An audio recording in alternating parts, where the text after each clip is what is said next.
Hi అందరికీ నమస్కారం. OG ప్రపంచవ్యాప్తంగా ప్రీమియర్స్ మరి కాసేపట్లో ప్రారంభం కాబోతున్నాయి. ఇంతకీ సినిమా ఎలా ఉండబోతోంది? సో ఈ అంశాలు అంటే తినబోతూ రుచిందుకు సార్ అంటారేమో. తినబోయే ముందు ఎలా ఉంటుందో తెలుసుకుంటే మరింత నోరూరించేలాగా మాట్లాడుకుంటే మరింత ఆస్వాదించవచ్చు కదా, సినిమాని మరింత ఆసక్తికరంగా చూడొచ్చు కదా. అందుకే ఓజీకి సంబంధించిన ఒక లైన్ మీకు రివీల్ చేయబోతున్నాను. సో ఇదేదో నేను ట్రైలర్ను చూసి చెప్పే రివ్యూ కాదు, ఇది ఒక ప్రీ రివ్యూ అనుకోండి. ఇది ట్రైలర్ను చూసి చెప్తున్న రివ్యూ కాదు, ఇది కొంతమంది సినిమా చూసిన పెద్దల నుంచి వచ్చిన సమాచారం ఆధారంగా మీతో నేను పంచుకోబోతున్నాను. సినిమా మాత్రం చింపేసిందట, బ్లాక్ బస్టర్ అని చెప్తున్నారు. గతంలో ఏ సినిమాకు లేనంత హైప్ ఓజీకి వచ్చింది. సో ఓజీలో మొదటి నుంచి కూడా ఇండస్ట్రీ టాక్ కూడా అట్లాగే ఉంది. సో వేరే ఏ సినిమాకి లేనంత ఇండస్ట్రీ టాక్ ఉంది. ఒక మామూలు ప్రేక్షకుడి నుంచి సినిమా స్టార్స్ వరకు, ఒక నాని, జొన్నలగడ్డ సిద్ధు ఇలాంటి వాళ్ళందరూ కూడా పొగడతలతోటి ముంచెత్తిన సినిమా, ఎప్పుడెప్పుడా అని ఎదురు చూస్తున్నామని చెప్పిన సినిమా. మరి ఇలాంటి ఓజీ సినిమా ఎట్లా ఉంది? సో ఓజీ సినిమా కథ విషయానికి వస్తే ఇది ముంబై బ్యాక్డ్రాప్లో జరిగే కథ. 1980-90 దశకంలో ఈ కథ జరుగుతుంది. ఇది ఒక ముంబై పోర్టుకు రక్షకుడిగా వ్యవహరించే ఒక వ్యక్తి కథ. ఆయనే పవన్ కళ్యాణ్ గారు. సో ఆ ముంబై పోర్టుకి ఉగ్రవాదులు దావూద్ ఇబ్రహీం రెఫరెన్స్లో కొన్ని సంఘటనలు చూపిస్తారు, కొంతమందిని చూపిస్తారు. వాళ్ళు 1980 దశకంలో ఎలాగైతే భారతదేశంలో ఒక అల్లకల్లోలం సృష్టించడానికి ప్రయత్నం చేశారో అలాగే ఈ గ్యాంగ్ కూడా ఉంటుంది. వీళ్ళు కొంత పేలుడు పదార్థాలను ట్రావెల్ అంటే దొంగతనంగా అక్రమంగా రవాణా చేసే క్రమంలో పొరపాటుగా పవన్ కళ్యాణ్ ఉన్న పోర్టుకు చేరుకుంటాయి. ఆ పేలుడు పదార్థాలను వాళ్ళకి చిక్కకుండా దొరకకుండా చేయటంలో వాళ్ళతోటి పవన్ కళ్యాణ్కి ఒక కొంత పోరాట దృశ్యాలు ఉంటాయి. సో వాళ్లకు పవన్ కళ్యాణ్కు మధ్య జరిగే కథే ఓజీ అని మనం చెప్పాలి. అయితే మధ్యలో ఈ జపాన్ ఏంటండి అంటే గనక పవన్ కళ్యాణ్ గారి నేపథ్యం జపాన్లో ఉంటుంది. పవన్ కళ్యాణ్ గారు చిన్నప్పుడు జపాన్లో పెరుగుతాడు. ఒక సమురాయ్ యుద్ధ విద్యలో అతను ఆరితేరుతాడు.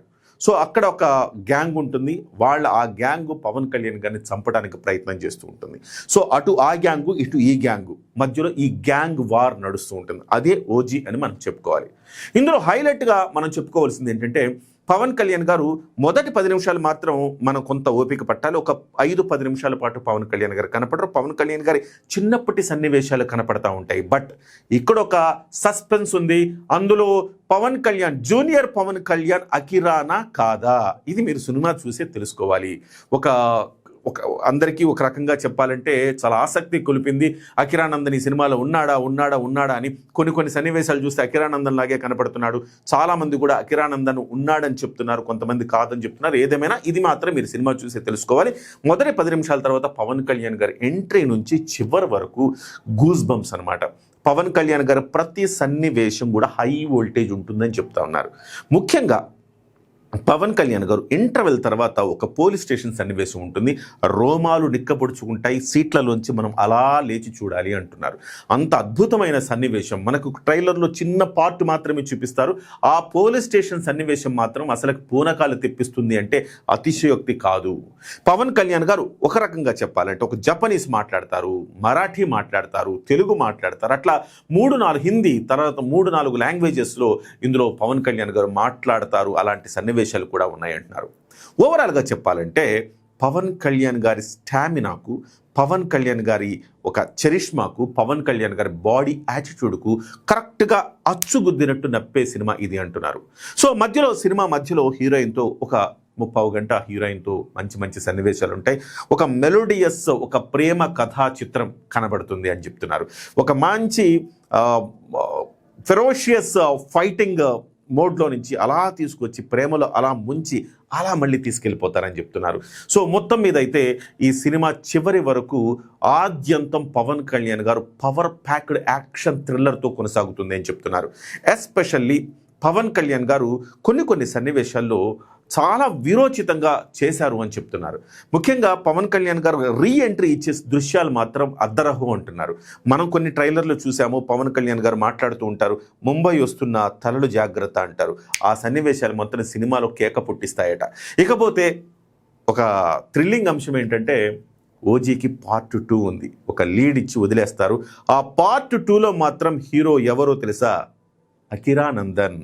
దీనికి సంబంధించి ఒక క్లూ ఇచ్చి వదిలేస్తారట. అంటే ప్రీక్వెల్ అని చెప్పాలి. ఇది సీక్వెల్ కాదు, ప్రీక్వెల్. అంటే పవన్ కళ్యాణ్ గారు అకిరానందన్ అంటే చిన్నప్పుడు అకిరానందన్ ఏం చేశాడు, సునామీ ఎట్లా సృష్టించాడు, సో జపాన్ లాంటి చోట్ల సునామీ ఎట్లా సృష్టించారు, సో అక్కడ సృష్టించిన సునామీకి ఆ తర్వాత ఆ గ్యాంగ్ వచ్చి పవన్ కళ్యాణ్ గారిని చంపడానికి ప్రయత్నం చేస్తూ ఉంటుంది.